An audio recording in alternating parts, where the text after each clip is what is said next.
Assalamualaikum friends and welcome to my vlogs. Hope so you guys are doing well and I'm doing great.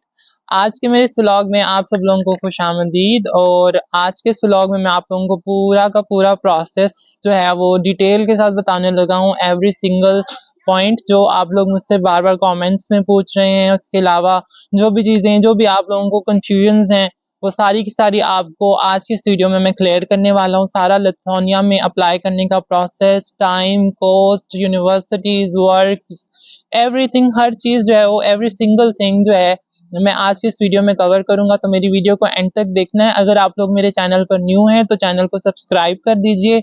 So let's start our vlog. So जो लोग भी Lithuania के लिए apply करना चाहते हैं तो वो लोग क्यों लिथुआनिया में अप्लाई करें, मतलब ऐसा क्या है यहाँ पे कि किसी और कंट्री में ना जाएं और यहाँ पर आएं। तो सबसे पहले जो मेन चीज़ है वो तीन चार चीज़ें ही हैं जिनकी वजह से मैं यहाँ पर आया। मेरा जो बजट था वो बहुत लो था, बहुत ज़्यादा लो था। मैं सोच भी नहीं सकता था कि मैं बाहर जा सकता हूँ, मेरे पास इतने पैसे होंगे कि मैं बाहर जाऊँगा। तो जो लिथुआनिया है यहाँ पर आप इजीली अप्लाई कर सकते हैं इन अ लो बजट। यानी आपको सिर्फ 20 लाख मेरे ख्याल से चाहिए, 20 लाख से भी शायद आपके कम लगे और आपका सारा का सारा प्रोसेस हो जाएगा। लेकिन ये जो अमाउंट है ये ज़्यादा भी हो सकती है और ये डिपेंड करती है आपके कोर्सेज पे। तो सबसे पहला तो ये सीन था कि इकोनॉमिकल कंट्री है। उसके अलावा यहाँ की जो लिविंग कॉस्ट है, खाने पीने का, रिहाइश का जो खर्चा है वो दूसरे कंट्रीज के मुकाबले में काफ़ी कम है। यहाँ पर हम लोग रह रहे हैं, हम लोग 4 लोग रह रहे हैं और हम लोग एक अपार्टमेंट शेयर कर रहे हैं जिसका रेंट है 600। तो हम लोगों पे 150 एक बंदे पर आता है रेंट घर का। उसके अलावा बिजली के बिल वगैरह मिला के 50 और मिला लें तो यहाँ की अर्निंग्स भी बहुत अच्छी हैं। मतलब जॉब्स वगैरह जो है वो सही अगर आपको मिल जाती है, 800 वाली जॉब मिल जाती है तो आप देखें आपका 300 सिर्फ खर्चा एक बंदे का और बाकी पैसे आपके बच रहे हैं। सो एक तो ये इकोनॉमिकल इसकी फीसिस हैं, लिविंग कॉस्ट इसकी बहुत कम है। और सबसे जो मेन रीज़न है ना, लिथुआनिया में वीज़ा रिजेक्शन है ही नहीं। मतलब 98% वीज़ा रेशो है और मैंने एक बच्चा भी नहीं देखा जिसका जो है वो वीज़ा रिजेक्ट हुआ हो। मेरे साथ इतने सारे बच्चों ने अप्लाई किया है, इवन इतने गंदे गंदे इंटरव्यूज हुए हैं उनके। गंदे गंदे नहीं इंटरव्यूज है, मतलब बहुत खराब इंटरव्यूज हुए हैं। उनको लाइक इंग्लिश भी नहीं बोलने आ रही थी और उनका जो है वो सीन हो गया है ऑन, और वो लोग अब लिथुआनिया पहुंच चुके हैं। तो ये सीन है कि यहाँ पर वीज़ा रिजेक्शन ही नहीं है। उसके अलावा जो है यहाँ पे आप पीआर भी इजीली हासिल कर सकते हैं आफ्टर 5 इयर्स। मतलब आपने यहाँ पर 5 साल सिर्फ इस कंट्री को देने हैं। आपने 5 साल यहाँ पर आपने किसी भी तरह से रहना है और उसके बाद आपने पीआर के लिए अप्लाई करना है। और पीआर के लिए अप्लाई करने के लिए आपको जो है वो यहाँ की लैंग्वेज आनी चाहिए। तो आपने यहाँ का कोर्स करना है, लैंग्वेज कोर्स, आपको यहाँ की पीआर भी मिल जाएगी। सो वीज़ा रेशो बहुत यहाँ की अच्छी है और प्रोसेस बहुत स्मूथ है। आप खुद से अप्लाई कर सकते हैं, आपको किसी कंसल्टेंट की, किसी की कोई हेल्प की ज़रूरत नहीं है। सो प्रोसेस टाइम भी इतना ज़्यादा नहीं है। तो इसलिए जो है ना मैंने लिथुआनिया को चूज़ किया। अब आगे बढ़ते हैं हम अर्निंग्स की तरफ कि अर्निंग्स कितनी होती हैं। अर्निंग्स का जो है वो क्वेश्चंस बहुत ज़्यादा जो है मेरे ख्याल से फेवरेट होगा आप लोगों का, क्योंकि अर्निंग्स जो है वो बहुत ज़्यादा ज़रूरी है। क्योंकि आपने यहाँ पर आना है तो आप यहाँ पर डेफिनेटली कमाने के लिए आ रहे हैं, पढ़ाई के लिए कोई भी नहीं आता। मैं तो कम से कम पढ़ने के लिए बिल्कुल भी नहीं आया, मैं यहाँ पर सिर्फ पैसे कमाने के लिए आया हूँ। और मैं बस यही देखता हूँ कि कहाँ से पैसे आ रहे हैं और वहां से मैं जो है वो स्टार्ट हो जाता हूँ। खैर पर्सनल बातें छोड़ते हैं और आगे चलते हैं कि यहाँ की करेंसी क्या है। करेंसी यहाँ की यूरो है। यूरो का रेट आजकल पाकिस्तान में 310 308 इस तरह बस जो है वो चल रहा है। तो 308 यहाँ पर मतलब आप दिन के यहाँ पर कितने कमा सकते हैं। आपको मैं अपना बताता हूँ। मैं फूड डिलीवरी कर रहा हूँ यहाँ पे। फूड डिलीवरी में मैं कितना कमा लेता हूँ। मैं बोल्ट पे फूड डिलीवरी कर रहा हूँ और मेरे पास साइकिल भी इलेक्ट्रिक वाली नहीं है, मेरे पास मैनुअल साइकिल है। उस पर भी मैं 35 40 28 25 इतनी मेरी एवरेज है, इतने मैं दिन के कमा रहा हूँ। तो आप महीने का देखें कि कितने बन जाते हैं। और मैं काम कितने घंटे कर रहा हूँ, मैं सिर्फ 5 घंटे मैक्सिमम काम कर रहा हूँ। उसके अलावा मैं स्टडीज भी करने के लिए जाता हूँ। तो इसमें मतलब मैं 900 सैलरी जो है वो बना लेता हूँ महीने की। तो 900 में से मेरा एक्सपेंस कितना आ रहा है, सिर्फ 300। 150 मेरे घर का किराया आ रहा है जिसमें 50 जो है वो आप यूटिलिटी बिल्स के डाल दें और कुछ खाने पीने का खर्चा मिला के आप कह लें कि 300 मेरा खर्चा है। ठीक है, तो इतना खर्चा है। अर्निंग्स बहुत ज़्यादा है यहाँ पे। अगर आप सिर्फ फूड डिलीवरी कर रहे हैं। उसके अलावा दूसरी जॉब्स का थोड़ा इशू है। मैं कहता हूँ कि और जॉब्स जो हैं वो मुश्किल हैं, क्योंकि उसके लिए आपको लिथुआनियन लैंग्वेज आनी चाहिए। अगर आपको लिथुआनियन लैंग्वेज आती है ना, तो यहाँ पे बहुत ज़्यादा जॉब्स हैं, क्योंकि यहाँ पे आबादी बहुत कम है और यहाँ पर जॉब की अपॉर्चुनिटीज़ ज़्यादा हैं, पार्ट टाइम जॉब्स हैं, लेकिन लिथुआनियन लैंग्वेज आनी चाहिए जो कि हमें नहीं आती है। तो वो अगर आप सीख लेते हैं तो वो है काफ़ी मुश्किल सीखना, बहुत टाइम लगता है सीखने में, लेकिन अगर आपको आती है तो आप यहाँ पर कामयाब हैं। तो जॉब्स अलाउड कितनी है, मतलब जो मास्टर्स के स्टूडेंट्स हैं उनको कितना जॉब अलाउ है, जो बैचलर्स के स्टूडेंट्स हैं उनको कितना अलाउ है। तो जो मास्टर्स के स्टूडेंट्स हैं वो फुल टाइम स्टूडेंट्स होते हैं, तो वो 40 आवर्स अ वीक काम कर सकते हैं, और जो बैचलर्स के स्टूडेंट्स हैं उनको 20 आवर्स अ वीक जो है वो वर्क अलाउ होता है। उसके बाद जो लैंग्वेज बैरियर की बात करते हैं, लैंग्वेज बैरियर कितना है, तो जो लैंग्वेज बैरियर है वो यहाँ पर ना होने के बराबर है। मतलब मैंने तो अभी तक कोई ऐसा बंदा नहीं देखा कि मैंने जिससे इंग्लिश में बात की और उसको इंग्लिश नहीं आती हो। तो यहाँ पे इंग्लिश कॉमनली बोली जाती है, यहाँ पे बड़े बड़े ब्रांड्स में अगर आपको जॉब चाहिए तो अगर आपको इंग्लिश आती हो तो आपको मिल जाती है। सीन ये है कि आपके पास सिर्फ रेफरेंस होना चाहिए, कोई आपका जानने वाला हो जो शायद आपकी हेल्प कर दे उस चीज़ में। बाकी ये है कि फूड डिलीवरी की जॉब तो बहुत आसानी से आप जो है वो कर सकते हैं। सो लैंग्वेज बैरियर यहाँ पर नहीं है, यहाँ के जो एजिड लोग हैं उन लोगों में थोड़ा सा है सीन लैंग्वेज बैरियर का। उसके बाद हम बात करते हैं कौन सी यूनिवर्सिटीज़ बेस्ट हैं जिनमें आप एडमिशन ले सकते हैं। सो मेरा मशवरा आप सब लोगों को यही है कि आप लोग जो हैं वो पब्लिक सेक्टर यूनिवर्सिटीज़ में अप्लाई कीजिए, क्योंकि पब्लिक सेक्टर यूनिवर्सिटीज़ जो हैं वो बेस्ट यूनिवर्सिटीज़ हैं यहाँ की, उनकी रैंकिंग भी बहुत हाई है। और अगर आप जॉब्स के लिए कहीं जाते हैं तो आप बताते हैं आप विलियम्स यूनिवर्सिटी से पढ़कर आए हैं, आप केटीयू से पढ़कर आए हैं, तो उसकी एक अलग बात होती है। लेकिन एट द सेम टाइम अगर आपका बजट नहीं है तो और आप लोग पढ़ाई के सिलसिले में नहीं आ रहे हैं, तो मैं आप लोगों को यही सजेस्ट करूंगा आसान से कोर्सेज चूज़ करें, होटल मैनेजमेंट, टूरिज्म और इस तरह के बहुत आसान से कोर्सेज जिनमें कुछ भी पढ़ना ना पड़े आपको, सिर्फ आप कमाते रहें और घर पैसे भेजते रहें। तो ऐसे कोर्सेज आप चूज़ करें। मुझसे बहुत बड़ी गलती हो गई है, मैंने इंजीनियरिंग का कोर्स मैंने पहले इंजीनियरिंग की हुई है, इलेक्ट्रिकल इंजीनियरिंग, और अब मैं इलेक्ट्रॉनिक्स एंड टेलीकम्युनिकेशन की फील्ड में जो है वो स्टडी कर रहा हूँ। तो बहुत ज़्यादा टफ फील्ड है मेरी और बहुत ज़्यादा टफ टाइम स्केड्यूल है मेरा, और 4-5 दिन क्लासेस भी होती हैं। तो मैं आप लोगों को यही सजेस्ट करूँगा इजी कोर्स चूज़ करें, यहाँ पर पैसे कमाएं और घर भेजें, और पढ़ना जितना था आपने पढ़ लिया है, और जॉब्स यहाँ पर मिल जाती हैं पढ़ने के बाद। लेकिन आप ऐसी फील्ड देखें ना जिसकी यहाँ पे जॉब्स भी आगे मिलें, वो आप करें जिसमें आप लोगों की इतनी स्ट्रगल ना हो। अब देखें मेरी 6,000 फीस है, ठीक है, और मैंने अगले साल भी 6,000 फीस देनी है। तो कितना मुश्किल है मेरे लिए, मतलब पूरा साल मुझे मेहनत करनी है, अगले साल की फीस जमा करनी है, और जो फील्ड में कर रहा हूँ वो फील्ड भी इस तरह की है कि उसमें मेरा इंटरेस्ट ही नहीं है। मतलब मैं सिर्फ ऐसे काम के साथ, तो आप देखें कि कितना मैं पढ़ लूँगा, मुझसे नहीं पढ़ा जाएगा ना। अगर मैं सही तरह से पढ़ नहीं रहा, काम कर रहा हूँ सिर्फ, तो फिर उस फील्ड को करने का कोई फ़ायदा नहीं है मेरे ख्याल से। या तो आप फुल टाइम पढ़ाई करें, जो कि आप यहाँ पर नहीं कर सकते हैं, क्योंकि पीछे से सपोर्ट नहीं होती हर किसी को, पीछे से कोई पैसे नहीं भेजता कि आप यहाँ पर सिर्फ पढ़ते रहो। अगर तो पीछे से कोई पैसे भेज रहे हैं और पढ़ने के लिए आ रहे हैं तो फिर सिर्फ पढ़ाई करें, तो फिर ऐसे आसान कोर्सेज मत चूज़ करें। अच्छा, जो यूनिवर्सिटीज़ का मैंने बता दिया, पब्लिक यूनिवर्सिटीज़ क्यों चूज़ करें, इसलिए चूज़ करें क्योंकि पब्लिक सेक्टर यूनिवर्सिटीज़ आपको अपॉइंटमेंट प्रोवाइड करती हैं। जैसे अपॉइंटमेंट्स के आजकल बहुत इश्यूज़ चल रहे हैं, तो पब्लिक सेक्टर यूनिवर्सिटीज़ में आपको अपॉइंटमेंट आराम से मिल जाती है। आप जिस भी वीएफएस का बोलते हैं, वीएफएस बाकू का, मलेशिया का, फिलिपाइंस का, आपको वहाँ पे जो है मिल जाता है, आराम से अपॉइंटमेंट मिल जाती है। अच्छा, प्रोसेस टाइम की अगर बात करते हैं, यहाँ पर बेसिकली 2 इनटेक्स होती हैं, एक फेब इनटेक होती है, एक सितंबर इनटेक होती है। अगर आपने फेब इनटेक में अप्लाई करना है तो आप अक्टूबर में अप्लाई करना शुरू कर दें। अगर आप लोगों ने अप्लाई करना है फॉर सितंबर इनटेक, दिसंबर और जनवरी में ही एप्लीकेशन स्टार्ट हो जाती हैं और फरवरी के एंड में ख़त्म हो जाती हैं। सो आप लोगों ने जो है वो वेबसाइट्स देखते रहना है, विलियम्स यूनिवर्सिटी, जो भी यूनिवर्सिटीज़ यहाँ पर हैं, क्योंकि जल्दी ही एप्लीकेशन शुरू होती हैं, और जैसे स्टूडेंट्स जो हैं वो एप्लीकेशन फिल करते हैं तो एप्लीकेशन क्लोज हो जाती हैं।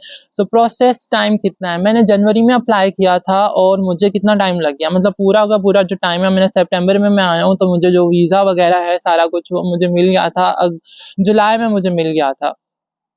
मेरा 18 जुलाई तक सारा प्रोसेस कंप्लीट हो गया था। तो ये टाइम देखें, 7 महीने मुझे लग गए फॉर सितंबर इनटेक। लेकिन इसके बीच में मेरे थोड़े मसले मसाइल भी थे, पीसीसी का भी मसला था, जो कि अब नहीं रहा पीसीसी का मसला। तो आप मैक्सिमम लगा लें आपके 4 से 5 मंथ लगेंगे सिर्फ इस प्रोसेस में, अगर आपकी सारी चीज़ें स्मूथ जा रही हैं, आपके सारे डॉक्यूमेंट्स कंप्लीट हैं और आपने पहले से जो है वो डॉक्यूमेंट्स कंप्लीट करके रखे हुए हैं।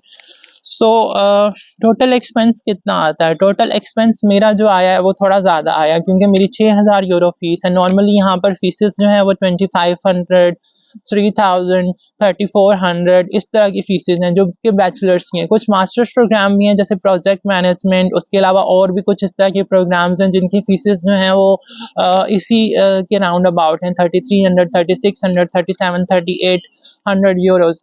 तो आप देख लें कि जितनी फीस कम होगी उतना खर्चा कम होगा। तो अगर आपकी 3800 फीस है तो आपका टोटल खर्चा मेरे ख्याल से 20 लाख ही आएगा, 20-22 लाख तक, या शायद इससे भी कम आपका खर्चा आए।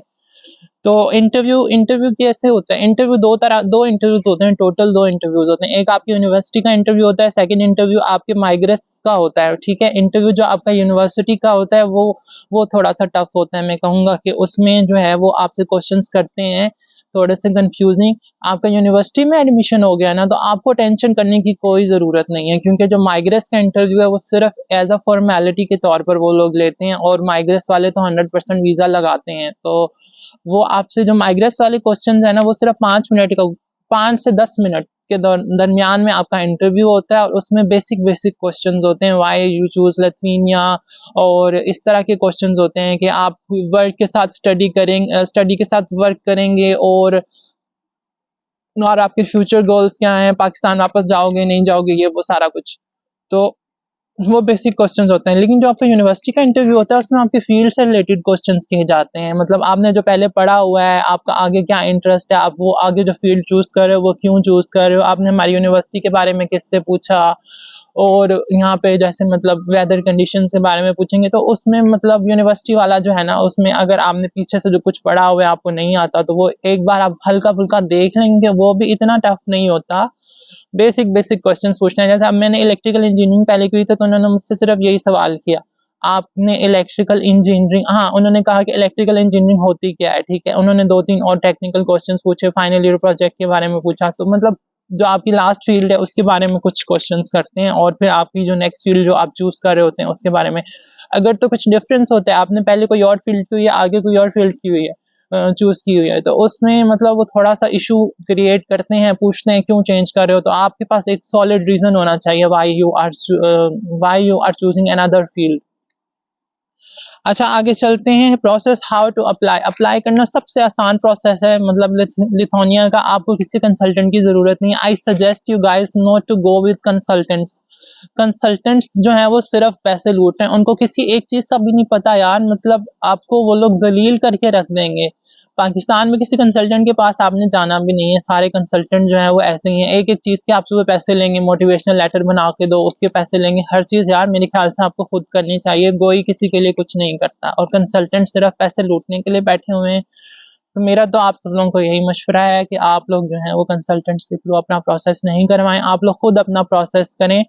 और कोई चीज़ मुश्किल नहीं, हर चीज़ ऑनलाइन अवेलेबल है, हर चीज़ यूट्यूब पे अवेलेबल है, एक एक चीज़ सिंगल चीज़ अवेलेबल है। आपको कोई हेल्प चाहिए हो आप मुझे मैसेज कर देना, मैं आपको बता दूंगा। लेकिन कंसल्टेंट से जो है वो कंसल्टेंट आपसे पता है कितने पैसे चार्ज करते हैं सिर्फ इस प्रोसेस के, उनको कुछ पता भी नहीं होता। उनको यहाँ मतलब इवन आपको अकोमोडेशन भी यहाँ पे नहीं लेके देंगे, ना आपको कोई और चीज़ बताएंगे, बस मतलब उनको इवन कुछ पता भी नहीं होता।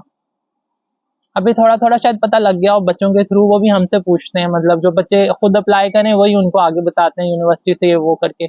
और अगर इन केस आप लोगों को कंसल्टेंट की ज़रूरत है भी, अगर आप कंसल्टेंट के थ्रू काम करवा भी रहे हैं, तो मेरा आप लोगों को यही मशवरा है कि जो आपकी ईमेल है ना उसका एक्सेस अपने पास भी रखें और कंसल्टेंट के पास भी उसका एक्सेस हो, ताकि आप लोग जो है ना वो चीज़ों को देख सकें, समझ सकें कि हो क्या रहा है, कैसे प्रोसेस चल रहा है। ताकि अगर आपसे मतलब कोई पूछता है ना मतलब कि कैसे आपने प्रोसेस किया, आपको पता होना चाहिए। क्योंकि यहाँ के जो यूनिवर्सिटीज़ हैं उधर अलाउ ही नहीं है कि आप किसी कंसल्टेंट के थ्रू काम करवाएं, मतलब। और ये लोग अच्छा नहीं समझते हैं कि किसी एजेंट के थ्रू आपने काम करवाया। अगर आपसे कोई इंटरव्यू में भी क्वेश्चन करता है ना आपने एजेंट के थ्रू काम करवाया या खुद काम कराया, आपने कहना मैंने खुद अप्लाई किया है।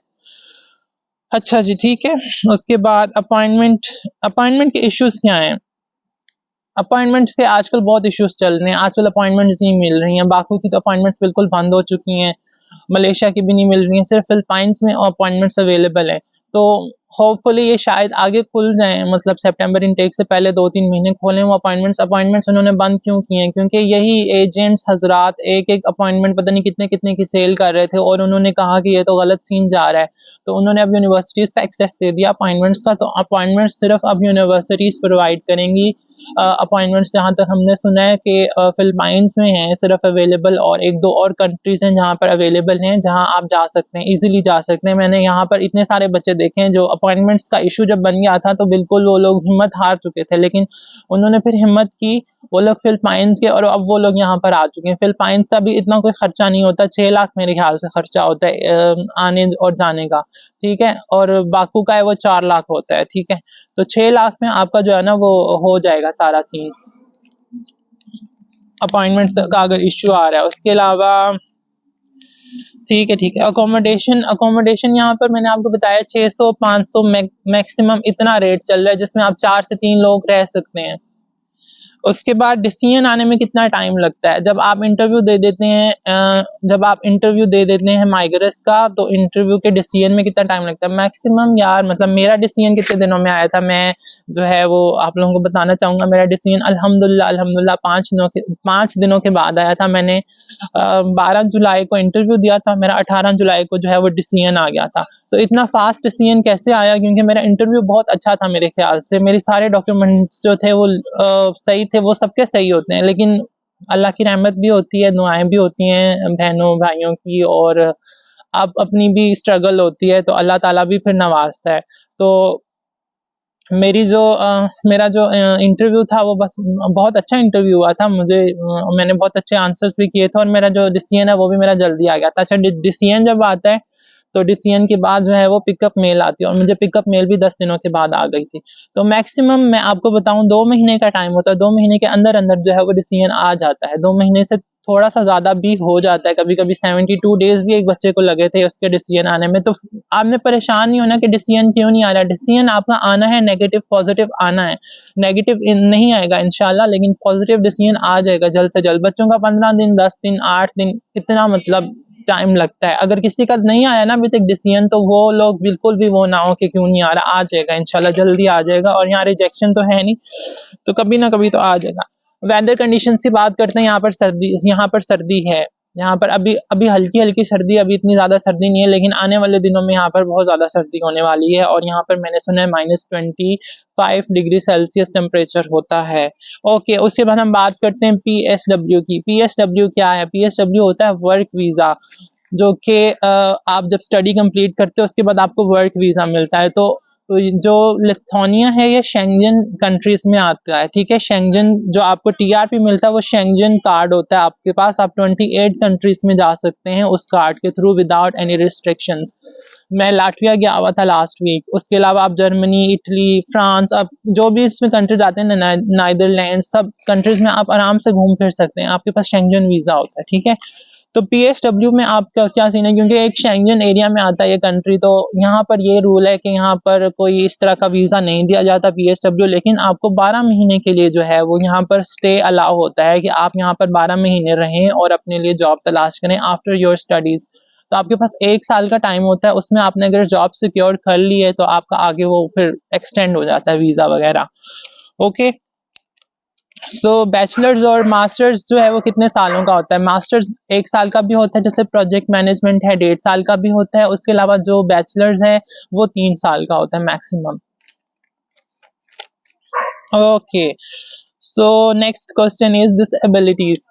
जो लोग मतलब डिसेबिलिटीज के साथ हैं वो लोग भी यहाँ पर अप्लाई कर सकते हैं। यहाँ पर एक यूनिवर्सिटी है विल्नियस गैडमिनस टेक्निकल यूनिवर्सिटी, तो उसमें ऐसे लोगों को जो है वो एडमिशन आराम से मिल जाते हैं। तो ये एक क्वेश्चन था, एक कमेंट था मेरे वीडियोस में, तो वो भाई जो पूछ रहे थे कि क्या वो ले सकते हैं, तो यस ले सकते हैं वो एडमिशन।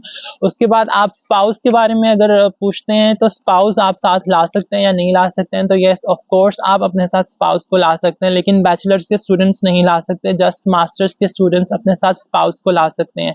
अगर आपका बेबी भी है, आप अपना बेबी भी साथ ला सकते हैं। अभी मेरे साथ ही एक भाई आए थे, वो उनकी शादी भी हुई थी और उनकी वाइफ ने अप्लाई किया था। वो उन्होंने अप्लाई नहीं किया था, उन्होंने अपनी वाइफ को अप्लाई करवाया था और अपनी वाइफ के साथ वो आए हैं और उनका बच्चा है साथ में।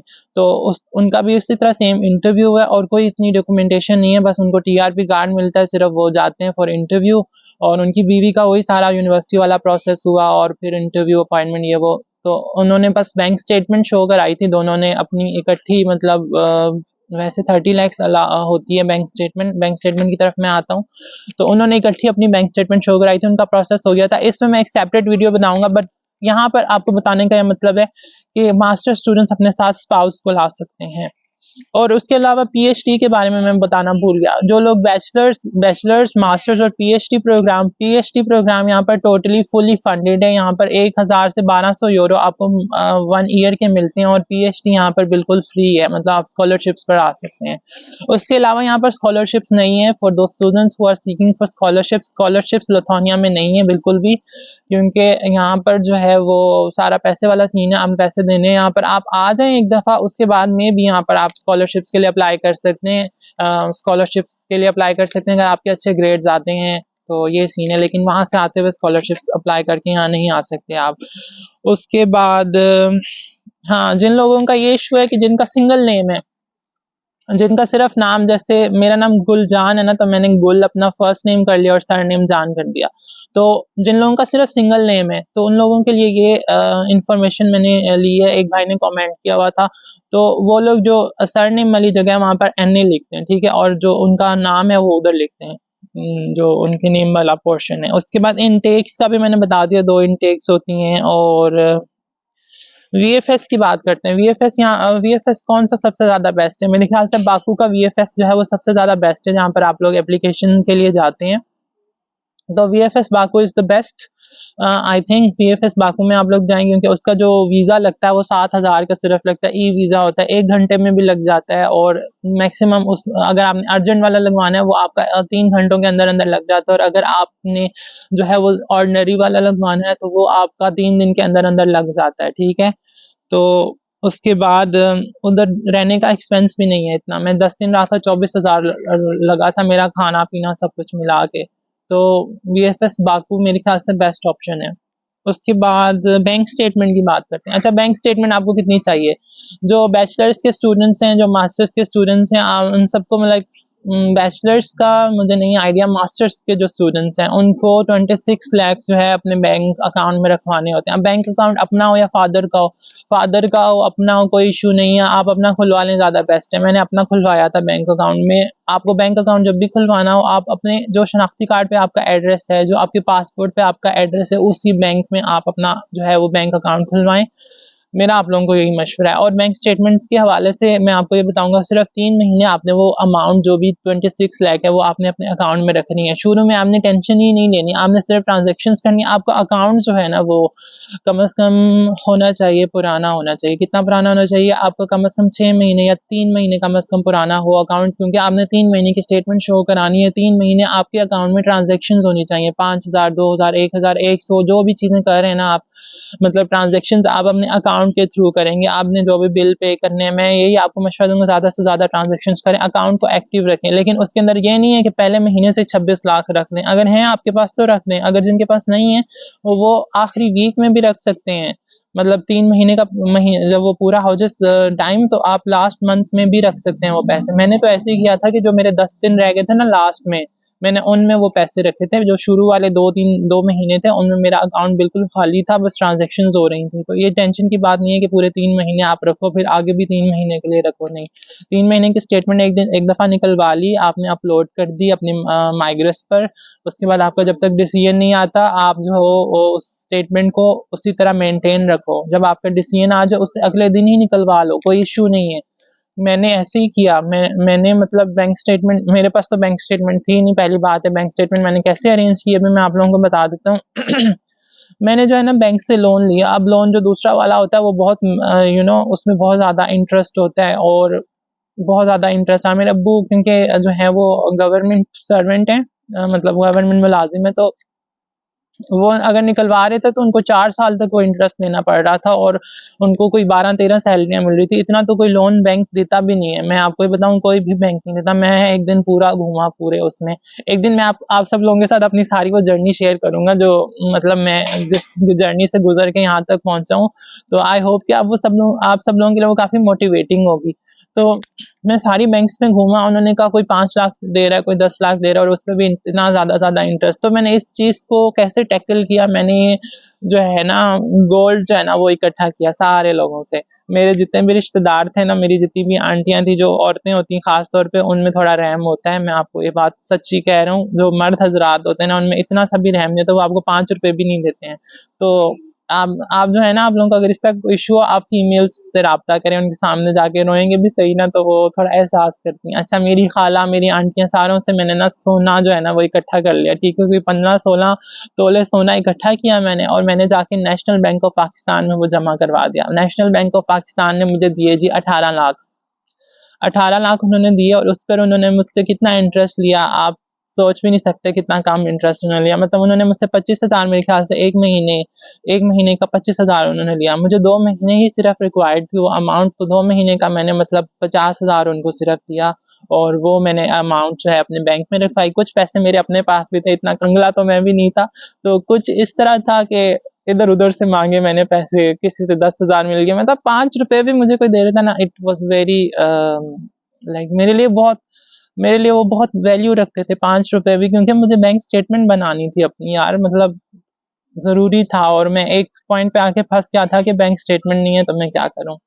तो ये सीन था कि मैंने सबसे पैसे लेके अपने बैंक अकाउंट में रखे और मैंने अपने अब्बू के अकाउंट में सारे पैसे रखवाए और मैं वहाँ से ना आराम-आराम से फिर ट्रांसफ़र करता। जो 10 दिन थे ना उसमें मैंने डिफरेंट अमाउंट्स मतलब 4 लाख 4,300 इतने कर दिए, 5 लाख, मतलब डिफरेंट फिगर्स में ना वो चेंज करके मैंने अपने अकाउंट में वो ट्रांसफ़र करना शुरू कर दिए। वो पैसे एक दफ़ा मेरे अकाउंट में आ गए, उसके बाद फिर मैंने जो है वो अपनी स्टेटमेंट निकलवा ली। स्टेटमेंट निकलवा के मैंने शो करवा दी, अपनी माइग्रेस में लगा दी, माइग्रेस पे लगा के सारा कुछ सीन करके और सारा सीन करके जब मेरा डिसीजन आया उससे अगले दिन ही मैंने निकलवा दी, क्योंकि मेरा इंटरेस्ट भर रहा था। अगर मैं देर से निकलवाता तो मैंने पहले कहा टीआरपी रिसीव कर लूँ उसके बाद निकलवा लूँगा, लेकिन मैंने कहा नहीं यार कोई इश्यू नहीं होगा इंशाल्लाह।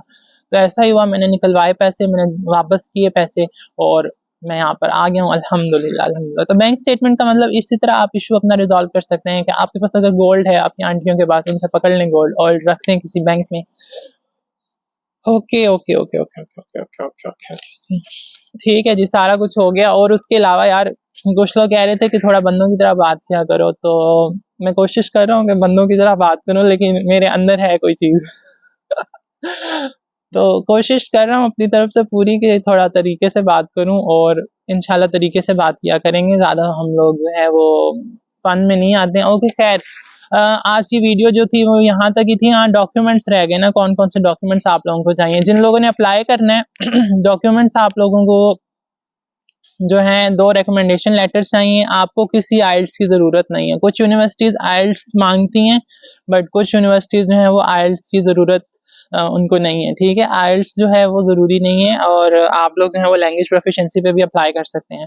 सो आप लैंग्वेज प्रोफिशिएंसी सर्टिफिकेट अपने लास्ट इंस्टीट्यूट से निकलवाएँ और उसके अलावा आपको 2 रिकमेंडेशन लेटर्स चाहिए। आपकी सारी की सारी डिग्रीज़ जो हैं वो अटेस्ट होनी चाहिए। सिर्फ़ आपकी जो सर्टिफिकेट्स हैं, आपको मार्कशीट्स की ज़रूरत नहीं है अटेस्ट करवाने की। आपका मैट्रिक का, एफएससी का, आपकी ट्रांसक्रिप्ट, आपकी डिग्री, इन सारी चीज़ों का आपने मुफा से, आईबीसीसी से, बोर्ड से अटेस्ट कराना है। ये सारा प्रोसेस मैं इंशाल्लाह स्टेप बाय स्टेप गाइड करता रहूँगा आप लोगों को। और इसके अलावा गैप का आप लोग पूछ रहे थे। हाँ, गैप तो रह गया, गैप कितना अलाउ है। तो गैप का कोई इश्यू नहीं है। कोई इश्यू नहीं है, आप लोग जो भी काम कर रहे हैं अपना जो है वो साथ में सर्टिफिकेट लगवाएँ, सर्टिफिकेट नहीं, एक्सपीरियंस लेटर अपना जो भी है वो अटैच करेंगे तो कोई इश्यू नहीं होगा। आप आपसे इंटरव्यू में पूछेंगे तो आप बता देना ये काम किया था, इस वजह से ये मसले मसाइल हो गए थे, तो इस वजह से मैं नहीं अप्लाई कर सका।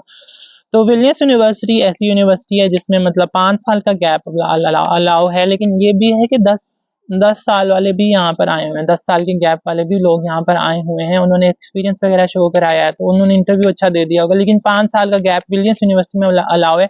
उसके अलावा जो प्राइवेट यूनिवर्सिटीज़ हैं, एसएमके हो गई, क्या कहते हैं, एसएमके वीको कॉलेज हो गया, ये वो यहाँ पे कितना गैप अलावा है, यहाँ पर तो वो कहते हैं गैप की कोई रेस्ट्रिक्शन ही नहीं है। मैंने इवन पूछा भी 5-6 साल का गैप अलाउ हो जाए, क्योंकि मैं कोर्स चेंज करने के बारे में सोच रहा हूँ और इंशाल्लाह इन कमिंग डेज क्या पता मैं आपको बता भी दूं कि मैंने कोर्स चेंज कर लिया या नहीं चेंज किया है, तो उस बारे में मैं बताऊंगा, तो वीडियो भी बनाऊंगा। बाकी ये है कि गैप का इतना इशू नहीं है, गैप के बारे में इतनी टेंशन नहीं लें, आप लोग एक्सपीरियंस लेटर लगाएं, आप लोगों का एडमिशन हो जाएगा।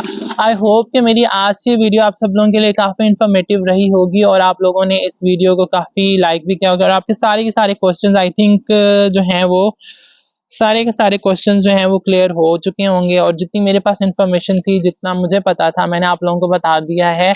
और बाकी आप सब लोग खुद से भी जो है वो रिसर्च वगैरह करें, ताकि आप लोग जो हैं वो इजीली यहाँ पर आ सकें। मेरी ये वीडियो आई थिंक आप सब लोगों के लिए इन्फॉर्मेटिव होगी, बहुत ज़्यादा इन्फॉर्मेटिव होगी, तो मेरी वीडियो को लाइक भी आपने करना है, दोस्तों के साथ शेयर भी करना है। और थोड़ी बहुत चीज़ें हो जाती हैं वीडियो में, मतलब अगर कुछ गलत बोल दिया और कुछ गलत एक्शंस हो गए हों तो उसके लिए आई एम सॉरी।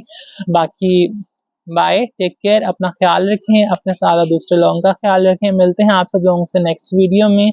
सो तब तक के लिए अल्लाह हाफिज़ एंड स्टे ट्यून, बाय।